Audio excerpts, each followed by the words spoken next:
Bonjour à tous et merci de vous informer sur La Voix Sainte TV. Voici les titres qui articuleront cette édition. Gestion économique et financière, la BAD appuie la Côte d'Ivoire à hauteur de près de 43 milliards de francs CFA. Toujours en Côte d'Ivoire, des jeunes formés sur la technologie et la bonne gouvernance. Athlétisme, Ligue de Diamant 2017, meilleur chrono de la saison pour Marie Talou et Sofiane El Bakali. Et puis au Burkina Faso, le pays à la recherche de 75 milliards de francs CFA dans l'espace UEMOA. Bienvenue à tous et à toutes. La Banque africaine de développement accorde la somme de 42,776 milliards de francs CFA à la Côte d'Ivoire pour son programme d'appui à la gestion économique et financière. Jean-Jacques Denis.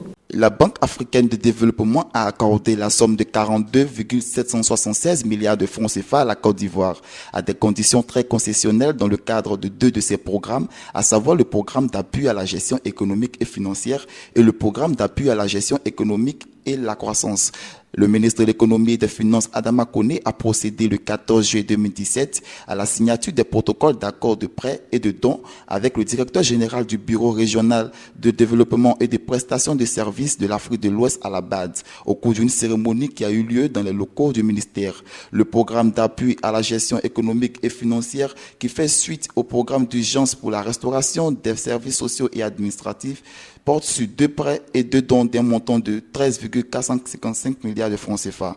Concernant le programme d'appui à la gestion économique et la croissance, le ministre a expliqué qu'il s'agit d'un prêt de fonds africains de développement de 29,320 milliards de francs CFA accordé avec un taux d'intérêt de 1% l'année.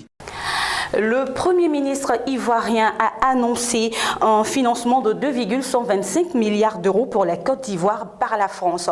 On en sait plus avec Martial Kwasi. 2,125 milliards d'euros, environ 1394 milliards de francs CFA est la somme accordée à la Côte d'Ivoire par la France pour un appui financier sur la période 2017-2020.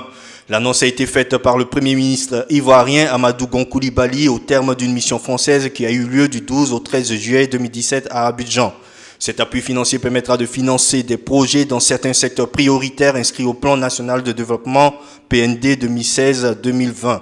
Ainsi, la somme de 725 millions d'euros, environ 475,5 milliards de francs CFA, sera affectée au secteur de l'énergie, des routes, de la santé, de la sécurité, de l'éducation et de la formation.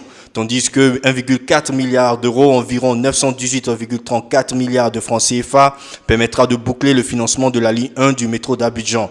Notons que ce financement permettra à présent d'envisager le démarrage des travaux sur cette ligne de métro maintes fois reportée en raison de points d'achoppement entre le gouvernement ivoirien et les entreprises attributaires du projet. Abidjan accueille un camp de technologie pour la promotion de la démocratie, la bonne gouvernance et la transparence. Ce camp a lieu à l'hôtel Radisson Blu depuis le 13 juillet 2017. Son objectif, encourager la participation civique, partager des stratégies de technologie et de médias sociaux. Estelle Traillot pour le commentaire. Depuis le 13 juillet 2017, l'ambassade des États-Unis en Côte d'Ivoire organise un camp technologique à l'hôtel Radisson Blu d'Abidjan avec la participation d'une cinquantaine de jeunes leaders d'Afrique de l'Ouest. Ceux-ci, âgés de 18 à 35 ans, sont issus de 4 pays, dont la Côte d'Ivoire, le Burkina Faso, le Mali et la Guinée-Conakry. L'objectif de ce camp est d'encourager la participation civique et de partager des stratégies de technologie et de médias sociaux pour promouvoir la démocratie, la gouvernance et la transparence. André Avilan, chargé d'affaires de l'ambassade des États-Unis en Côte d'Ivoire, a en outre relevé que la technologie a réussi à transformer la démocratie et l'économie aux États-Unis, d'où la nécessité de partager cette expérience. À travers ce camp, l'ambassade entend soutenir le développement des réseaux nationaux et régionaux des jeunes leaders de la société civique qui utilisent les outils technologiques pour promouvoir la bonne gouvernance dans la sous-région. Partenaire de l'événement, la présidente de l'ONG WISE, Laurence Nguessan, a indiqué qu'il s'agit d'un transfert de connaissances à ces jeunes leaders afin qu'ils apprennent à intégrer et développer des outils pour répondre à des challenges. Restons toujours en société pour parler cette fois de la ministre de la Femme, de la Protection et de la Société, Marietou Koné, qui a invité les femmes à s'unir. C'était ce samedi 15 juillet 2017 à Abidjan. Toutes les femmes présentes à cette rencontre ont salué cette belle initiative de la ministre. Notre commentaire. La ministre de la Femme, de la Protection de l'Enfant et de la Solidarité, Marietou Koné, a échangé le 15 juillet 2017 à Abidjan avec l'ensemble des organisations féminines venues de toutes les régions de la Côte d'Ivoire. Cette rencontre s'inscrit dans le cadre des actions de proximité pour la valorisation et l'autonomisation des femmes, avait pour objectif de les écouter et échanger avec elles afin de trouver des réponses à leurs attentes et préoccupations. Recenser les besoins des femmes, recenser leurs préoccupations pour avoir une boussole pour mener les activités pour des femmes. Ce sont elles-mêmes qui savent leurs besoins et ensemble nous allons trouver la solution, trouver les moyens pour essayer de régler ces problèmes-là. La ministre a en outre invité les femmes à prendre en main leur destin en s'unissant. Pour Marietou Koné, le Conseil national de la femme doit être dirigé du sommet à la base par les femmes et avoir des représentantes sur toute l'étendue du territoire national. Cela passe nécessairement par une bonne organisation des associations de femmes et surtout par l'union. Visiblement heureuses, toutes les femmes présentes à cette rencontre ont salué cette belle initiative de la ministre Marietou Koné.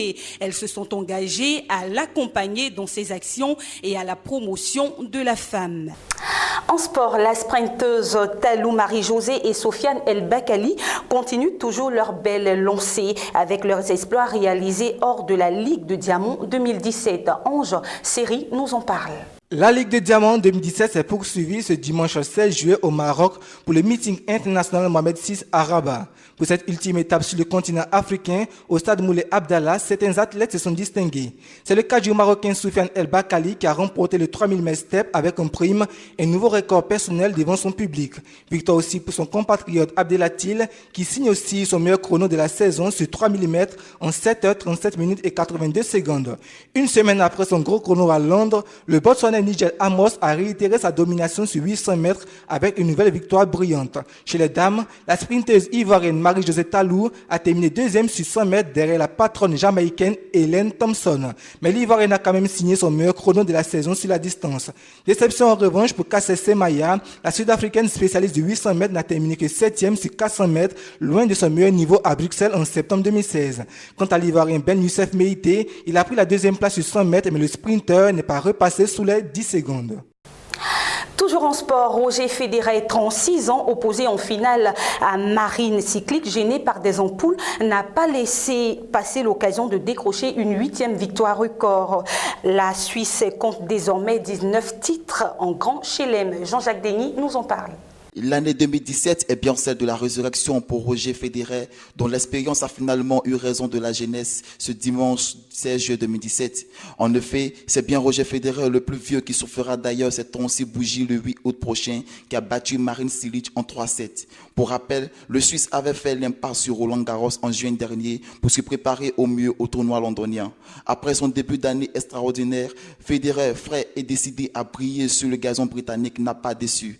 En revanche, Marine Cilic, sur qui le sort s'est inlassablement acharné, a finalement craqué. Dans un premier set nerveux, le longiligne tennisman a d'abord répondu au défi de Federer avant de voir son adversaire prendre doucement mais sûrement l'ascendant. Après avoir perdu le premier set 6-3, Marine Cilic s'est mise à multiplier les grosses fautes. Mené 3-0 sur le deuxième set, le Croate assis sur son banc en larmes, la grande section du public qui a redouté un abandon. Cependant, Cilic, deuxième set 6-1.